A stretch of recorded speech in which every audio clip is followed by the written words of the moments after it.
Good morning, everybody. This is Jessie at Grace and Truth Ministries. I just wanted to hop on here and give you guys a quick video because I was transferring some notes and I thought that maybe this would be a helpful kind of resource for you if you are if you're crazy about note taking like I am. I thought maybe you guys would want to know, how I do this. And the reason for that is because I have this big Bible right here, this illustrating Bible. This is my compilation of all of my study notes that I've ever taken. So this is like literally where I put, if I ever studied a section in time, this is where my notes go. And it's a compilation of all of my notes I've ever taken over the course of the years since I became a Christian. So it's got, some pages are a little less than others, some are really full, but it's basically just my resource. That said though, size wise, look how big it is. So when I go places, I don't take this with me, it stays here. So I created like a system for how to take notes when I'm out at church or in a small group setting or in a Bible study or a seminar or something. That way when I come home, I have the ability to put it into this big guy right here. And the way that I do it is what I'm going to show you. So this is my travel Bible. This is the one that I take with me. It is kind of falling apart, but what I do is at the very top, I put little Post-its here that tell me specifically which group is studying what section of the Bible. So that way when I go to, for instance, here's my small group, this is a different Bible study, this one right here is the women's group, and then this is a church study hour that happens. So when I go through these sections, I know when I'm going to that group, I'm like, oh, yep, I'm at small group, so I can just turn to this page. This is where we left off. So I tab it, that way I know this is where I left off. So when I get together with the group, I can start right here, which that's really nice. It helps me to keep track of it. Like I said, this one we left off here. So it just makes it easy to be on the go. The other thing that I do while I'm doing that is when I'm at those places, I will take notes and put them on Post-its. And I already pulled them off because I already entered them, and then I was like, oh, I should do a video. But this one was specifically for my women's study group. So here we had just done Proverbs chapter 17. So the way that it would have looked before I took everything out is while I'm at the group, I just take notes on Post-its.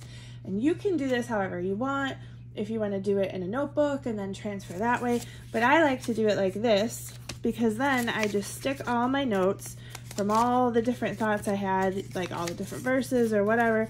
I just stick them in like that, and then I close the book. That way I have a little kind of tab here that tells me, hey Jess, you got some notes that you got to transfer in your big guy when you get home. And this will sit like this until my next time that I'm studying. Or maybe I'll have notes from the other session as well. So maybe I would put some of those notes, and actually that is true, some of these were from a different session. But yeah, so then I would say like that. So it would look like this when you look at it. It's got some notes here and some notes here that need to be transferred. So then from that point, I actually transfer them into this Bible.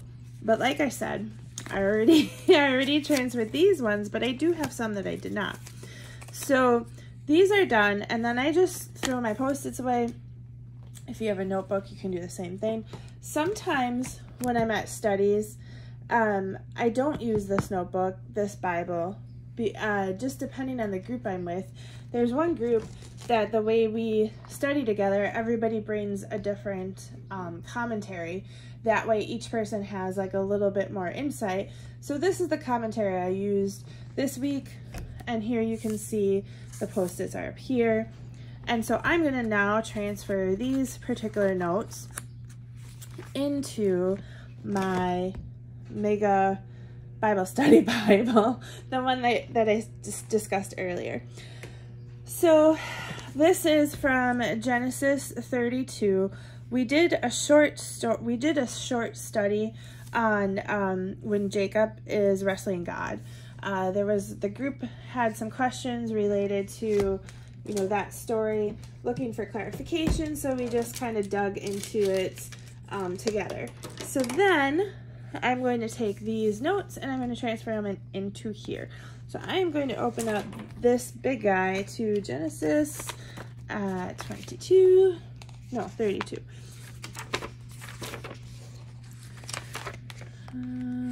29, 31, 32.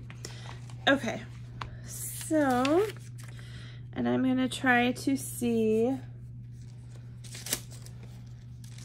if you can see this. They're all just kind of sitting here.